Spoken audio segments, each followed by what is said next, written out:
Messi. Leo Messi! বিতর্কে জড়ানো সেই রেফারিকে দেওয়া হলো আর্জেন্টিনা কেপ ভার্দে ম্যাচের দায়িত্ব। চলমান বিশ্বকাপের নকআউট পর্বের মহাযুদ্ধে যখন বিশ্বজুড়ে ফুটবল প্রেমীদের উন্মাদনা তুঙ্গে, ঠিক তখনই ফিফার একটি সিদ্ধান্ত নতুন করে আলোচনার জন্ম দিয়েছে।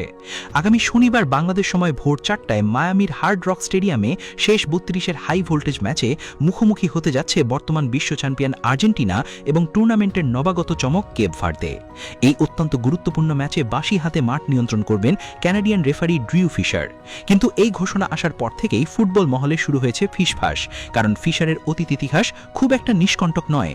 ক্যানাডার ক্যালগারিতে জন্ম নেওয়া ড্রিউ ফিশারের উত্তর আমেরিকান ফুটবলে দীর্ঘদিনের পথচলা, বিশেষ করে মেজর লিগ সকারে তার অভিজ্ঞতা আকাশচুম্বী।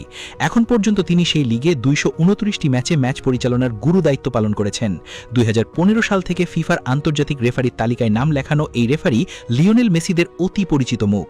ইন্টার মায়ামির ইতিহাসের পাতায় যখন ভ্যাঙ্কুভার হোয়াইট ক্যাপসের বিপক্ষে 3-2 গোলের জয় দিয়ে প্রথম লিগ শিরোপা জয়ের কাব্য লেখা হয়েছিল, সেই ঐতিহাসিক মুহূর্তে সাক্ষী ছিলেন এই ফিশারি। তবে ফিশারের কেরিয়ার কেবল সাফল্যের উজ্জ্বল আলোতেই উদ্ভাসিত নয়, সেখানে জমাট বেঁধে আছে কালো মেঘেরও জন্ম। 2023 সালের একটি ঘটনা তার পেশাদারিত্বের গায়ে বড়সড় প্রশ্নচিহ্ন এঁকে দিয়েছিল। কনকাফ নেশনস লিগের কোয়ার্টার ফাইনালে মেক্সিকো ও হন্ডুরাসের লড়াইয়ে VAR কক্ষের দায়িত্বে ছিলেন তিনি। সেই ম্যাচে অভিযোগ ওঠে যে তিনি মেক্সিকোর পক্ষপাতিত্ব করে ম্যাচের ফলাফল প্রভাবিত করার চেষ্টা করেছিলেন। সেই ম্যাচের প্রধান রেফারি ইভান বার্টনকে তিনি প্রথা ভেঙে দীর্ঘ 11 মিনিটের অতিরিক্ত সময় দেওয়ার জন্য প্ররোচিত করেছিলেন বলে জানা যায়। পরবর্তীতে জানা গিয়েছিল মাঠের রেফারি বার্টন 9 মিনিট যোগ করলেও VAR কক্ষ থেকে ফিশার তাকে বারবার আরও সময় বাড়ানোর জন্য চাপ দিচ্ছিলেন। 9 মিনিট শেষ হওয়ার পর পুনরায় 2 মিনিট যোগ করার সেই বিতর্কিত সিদ্ধান্তের সুযোগে মেক্সিকো ম্যাচের সমতা ফেরায় এবং শেষ পর্যন্ত টাই ব্রেকারে জয় ছিনিয়ে নেয়। আশ্চর্যের বিষয় হলো, এত বড় বিতর্কের রেশ কাটতে না কাটতেই মাত্র কয়েকদিন পর তাকে মেক্সিকো ও যুক্তরাষ্ট্রের মধ্যকার ফাইনাল ম্যাচের দায়িত্ব দেওয়া হয়, যা ফুটবল বুদ্ধদের কাছে বিষয়টি ধামাচাপা দেওয়ার চেষ্টা বলেই মনে হয়েছিল। আর্জেন্টিনার আকাশি সাদা জার্সিধারীদের সঙ্গে ফিশারের মোলাকাত অবশ্য এবারই প্রথম নয়।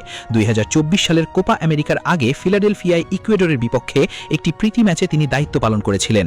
সেই ম্যাচে অ্যাঞ্জেল ডি মারিয়ার একমাত্র গোলে আর্জেন্টিনা জয়ী হয়েছিল এবং ঘটনাক্রমে তার 1 মাস পরই আলবি সেলেস্তেরা কোপা আমেরিকার ট্রফি ঘরে তুলেছিল। সমর্থকদের অনেকের মনেই তাই প্রশ্ন জাগছে, ফিশারের উপস্থিতি কি আর্জেন্টিনার জন্য আবারও কোনো শুভ সংকেত নিয়ে আসবে, নাকি পুরনো সেই পক্ষপাতিত্বের প্রেতাত্মা তাড়া করে বেড়াবে এই মহা গুরুত্বপূর্ণ ম্যাচেও? চলমান 2026 বিশ্বকাপেও ফিশার মাঠের রেফারি হিসেবে তার উপস্থিতি জানান দিয়েছেন। গ্রুপ পর্বের ইরাক বনাম ফ্রান্স এবং ক্রোয়েশিয়া বনাম ঘানা ম্যাচে তিনি দায়িত্ব পালন করেছেন। লক্ষণীয় বিষয় হলো, এই দুটি ম্যাচেই জয়ী হয়েছে ইউরোপের পরাশক্তিরা।